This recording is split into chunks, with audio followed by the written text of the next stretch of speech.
If you're brave enough to dive into the darkest corners of the American justice system, hit that subscribe button right now, smash the like, and drop a comment telling me if you could survive one day inside ADX Florence. Because after this story, you'll never look at a prison the same way again. August 14th, 2019. A jogger's scream pierced the morning silence in a quiet neighborhood outside Canyon City, Colorado. She'd stumbled upon something that would unravel one of the most disturbing cases in federal prison history. There, slumped against a drainage ditch just off Highway 50, was the body of 53-year-old Thomas Silverstein, former senior administrator at ADX Florence, the Supermax facility that housed America's most dangerous criminals. His hands were bound behind his back with standard-issue prison zip ties. His mouth was stuffed with a torn piece of fabric that forensics would later identify as coming from an ADX Florence guard uniform. But it wasn't just a murder. It was a message. Detective Sarah Kirkland arrived at the scene within 20 minutes, her jaw tightening as she took in the details. She'd worked homicides for 15 years, but nothing prepared her for what she saw carved into Silverstein's forearm, a sequence of numbers, etched deep into the flesh with something sharp. 7 digits. No pattern she recognized. The medical examiner estimated time of death at approximately 3 a.m., roughly 5 hours before discovery. Cause of death: asphyxiation. But the bruising around his neck suggested he'd been strangled manually first, then suffocated to finish the job. This was personal. This was rage. Thomas Silverstein had spent 23 years climbing the ranks at ADX Florence, the facility known as the Alcatraz of the Rockies. He'd overseen operations during some of the prison's most volatile years, managing inmates like terrorists, cartel leaders, and serial killers who would never see freedom again.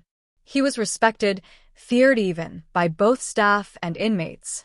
He knew every secret that facility held, every off-the-books deal, every quiet arrangement that kept the most dangerous men in America from tearing the place apart. 2 weeks before his death, Silverstein had done something unprecedented.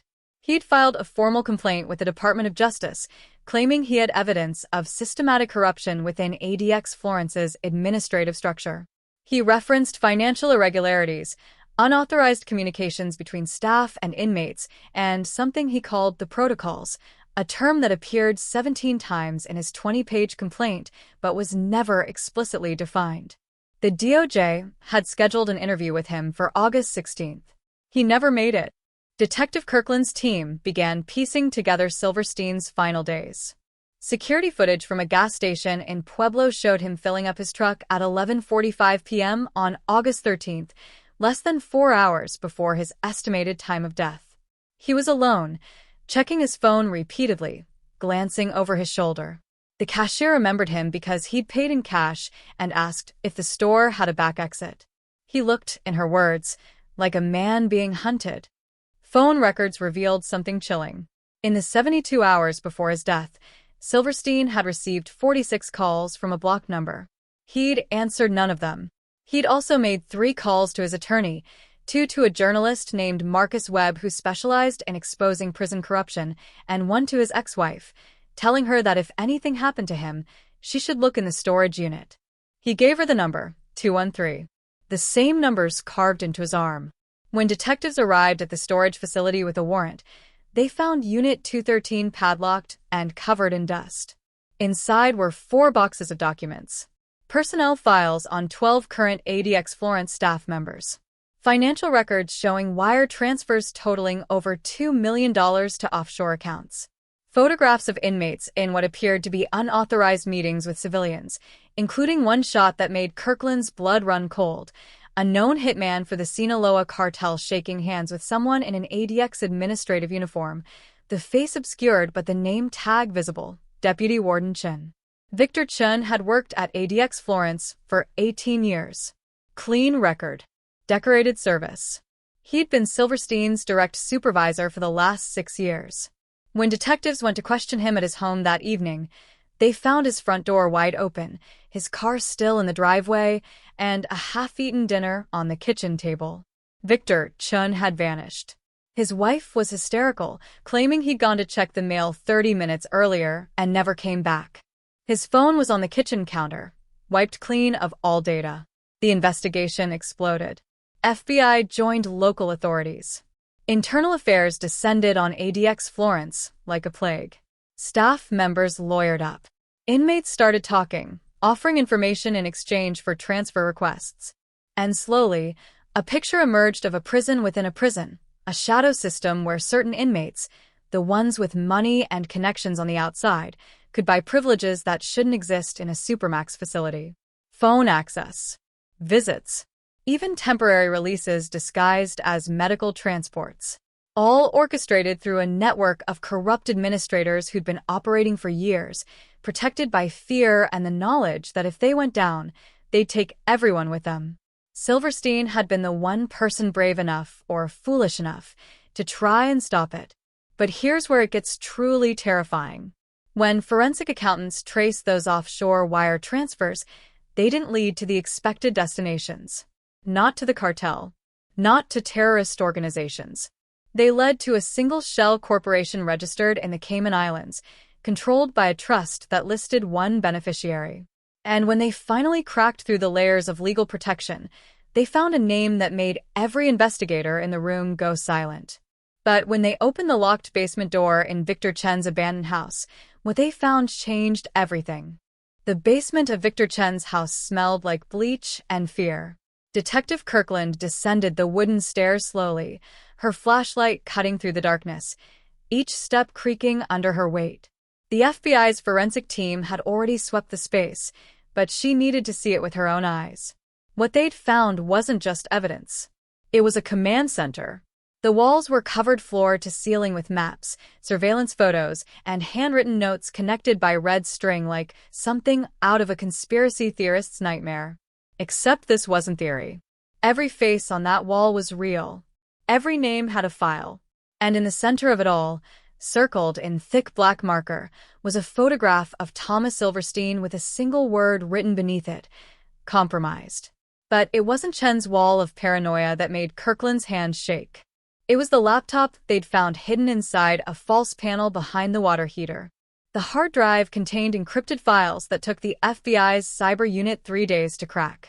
When they finally broke through, they discovered a digital archive that detailed something called Operation Clearinghouse, a systematic program that had been running inside ADX Florence for at least 8 years.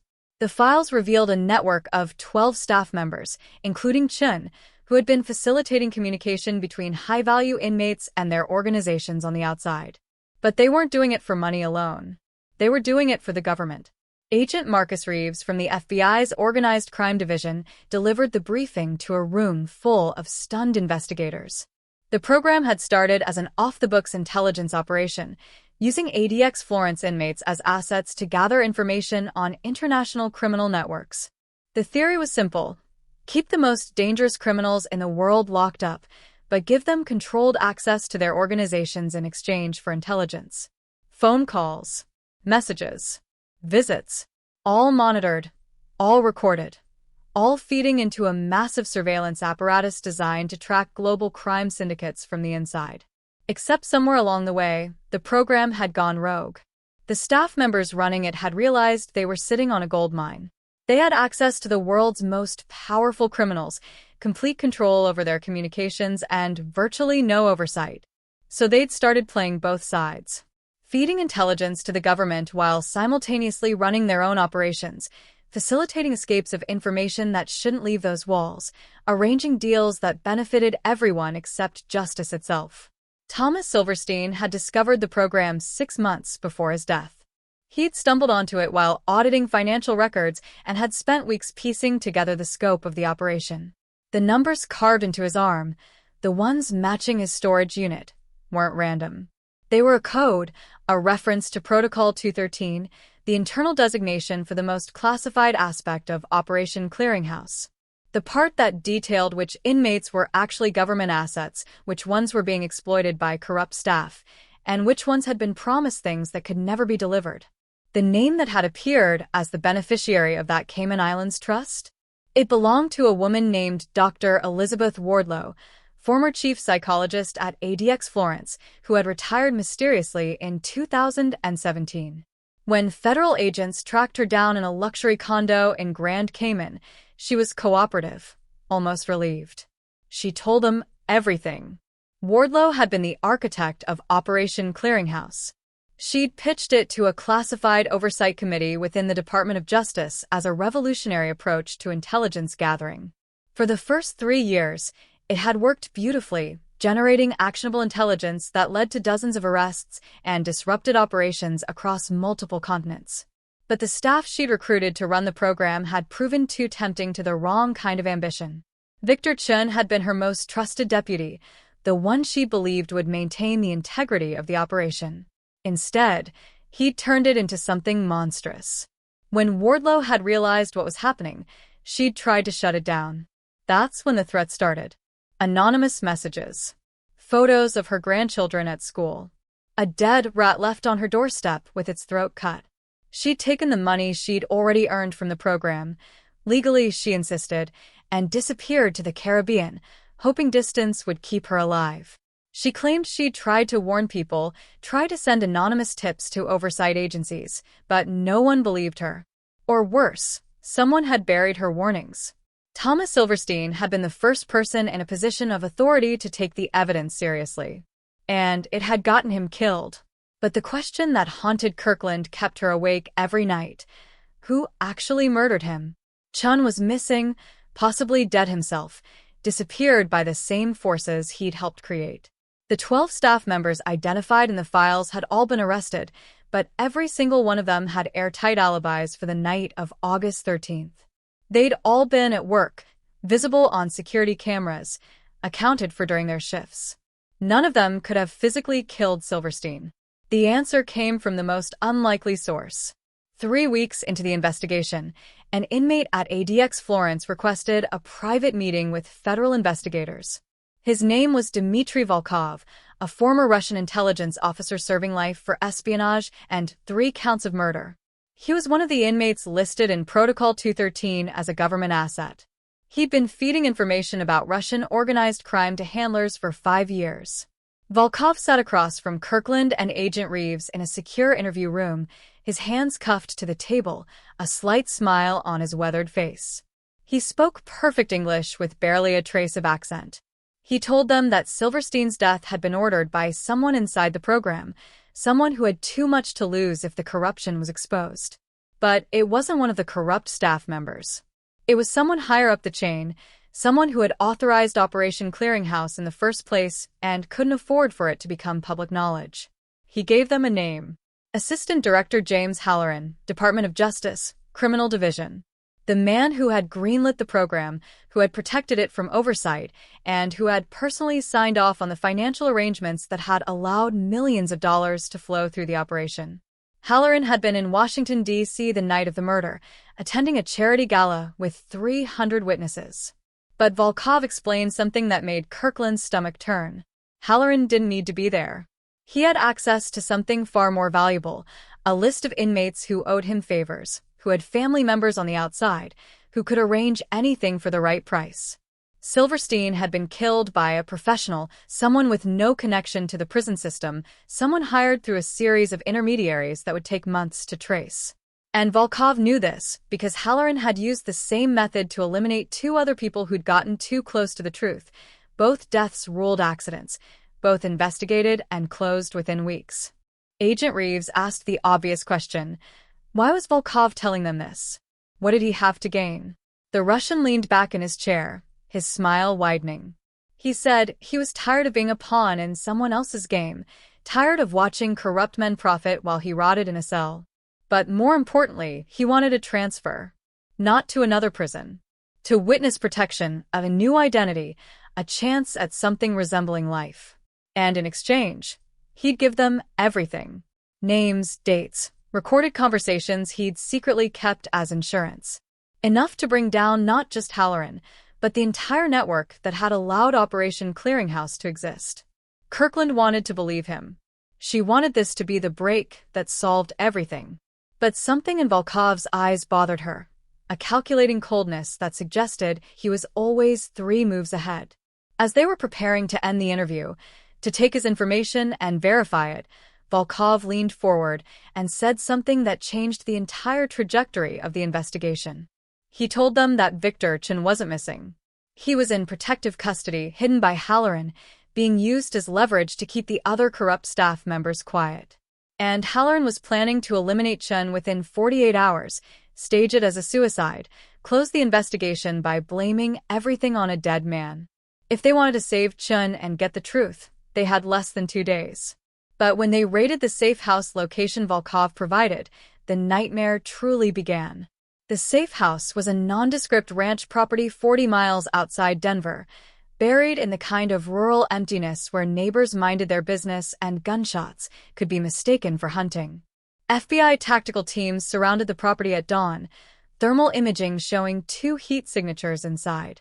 Agent Reeves gave the signal, and they breached both doors simultaneously, flashbangs detonating in the pre-dawn darkness, voices screaming federal commands. They found Victor Chen in the master bedroom, alive but barely recognizable. He'd lost 30 pounds, his face was gaunt and unshaven, his eyes held the hollow stare of a man who'd been living in psychological torture. But he wasn't alone. Sitting calmly in the kitchen, brewing coffee like he'd been expecting them, was Assistant Director James Halloran himself. Halloran didn't resist. He set down his coffee mug, raised his hands, and asked if he could call his attorney. His demeanor was unsettling, almost amused, like a man who'd already calculated every possible outcome and found them all acceptable. As agents cuffed him and read him his rights, he looked directly at Detective Kirkland and said 7 words that would haunt the investigation for years. "You have no idea what you've done." The interrogation of Victor Chen lasted 11 hours.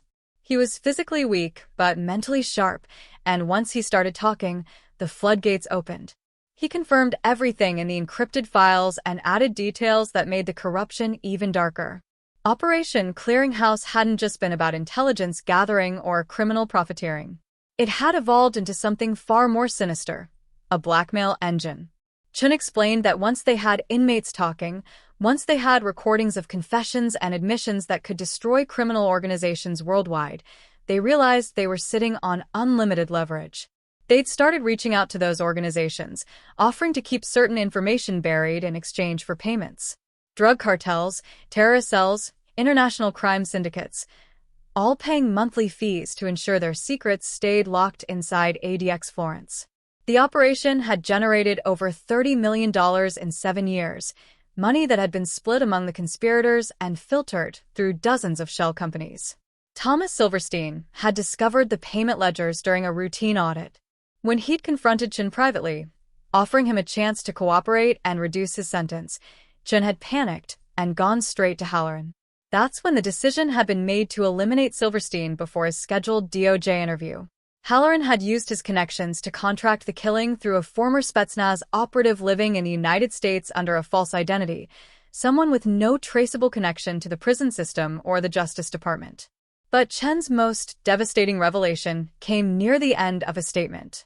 He told investigators that Halloran hadn't acted alone at the top of the chain. There were 3 other officials in the Justice Department who knew about Operation Clearinghouse, who had authorized its expansion, and who had received financial kickbacks disguised as consulting fees. He provided names that sent shockwaves through federal law enforcement. A deputy attorney general, a senior advisor to the attorney general, and a federal judge who had been ruling on cases involving inmates at ADX Florence while simultaneously receiving payments from the program. The prosecutions began within weeks. Halloran was charged with murder for hire, corruption, racketeering, and conspiracy. The other Justice Department officials were arrested in coordinated raids. The 12 corrupt ADX Florence staff members pled guilty to various charges. Dr. Elizabeth Wardlow received immunity in exchange for her testimony. Victor Chen, despite his cooperation, was sentenced to 35 years for his role in Silverstein's murder and the broader conspiracy. The trial of James Halloran became a media sensation, exposing the rot at the heart of the federal prison system and raising uncomfortable questions about government oversight and institutional corruption. In March of 2021, Halloran was convicted on all counts and sentenced to life without parole at ADX Florence, a poetic justice that wasn't lost on anyone. He would spend the rest of his life in the same facility he'd used as a criminal enterprise, surrounded by the very inmates he'd exploited.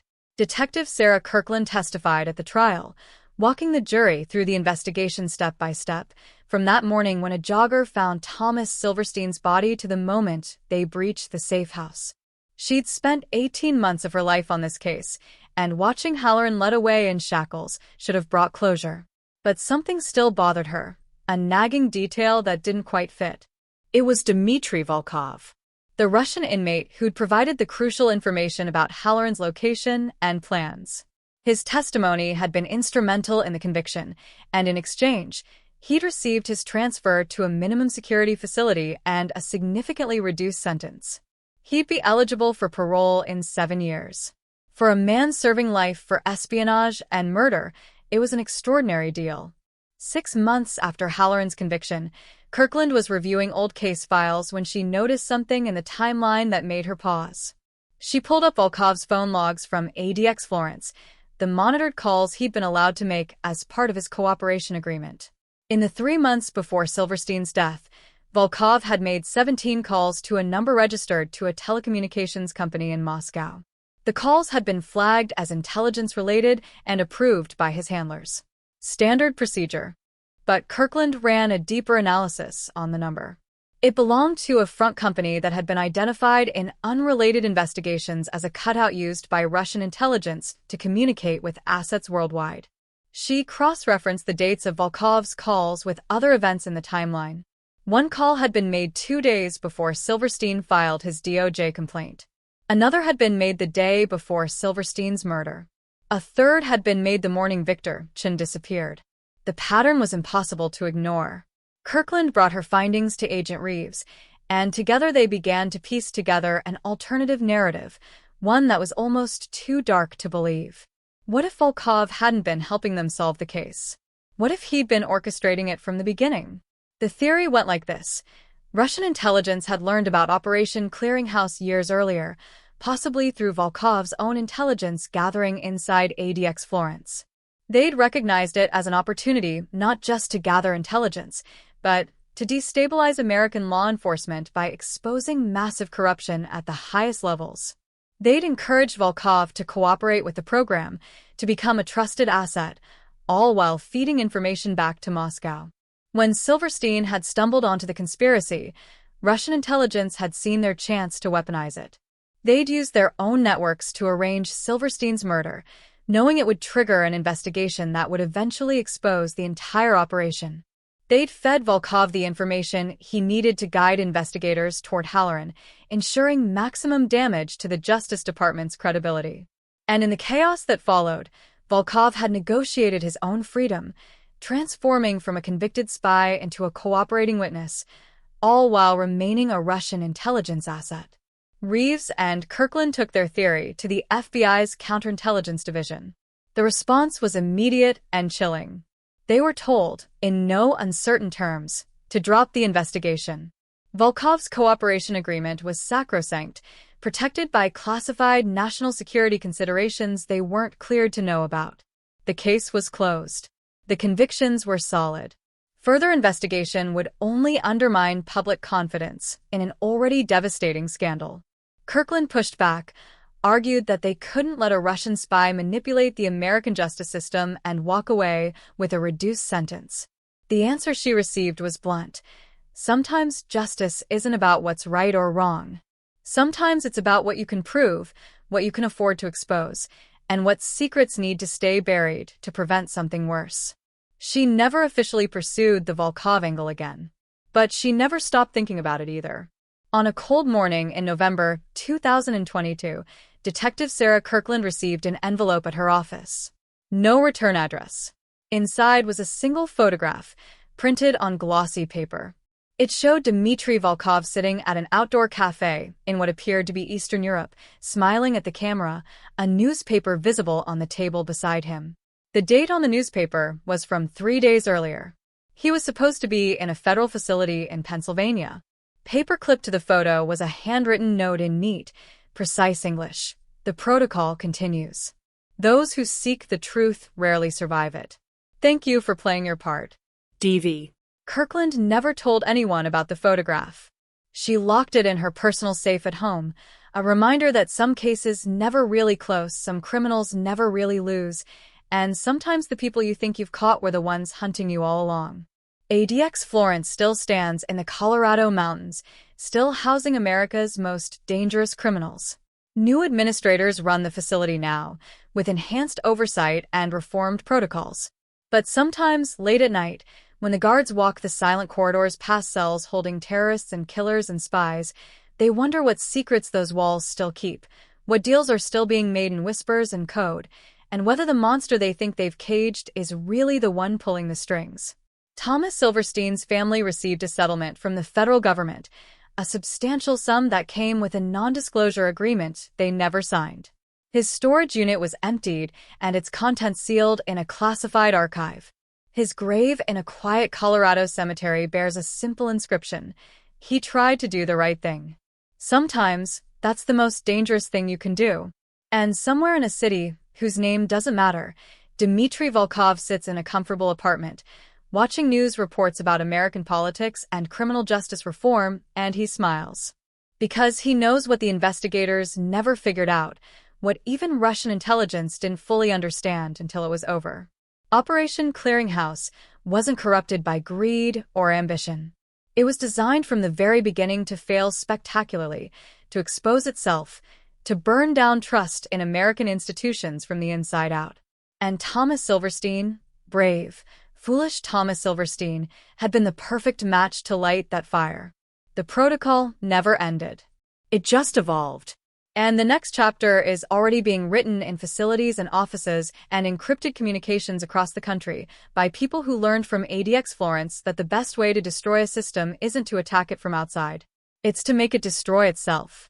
If this story left you looking over your shoulder, wondering what other secrets are buried in the system, then you're starting to understand. There are more stories like this, darker stories, cases that were never solved, and conspiracies that go deeper than you can imagine. Hit that subscribe button if you're ready to go further down the rabbit hole. And remember, the truth isn't always what sets you free. Sometimes it's what gets you killed.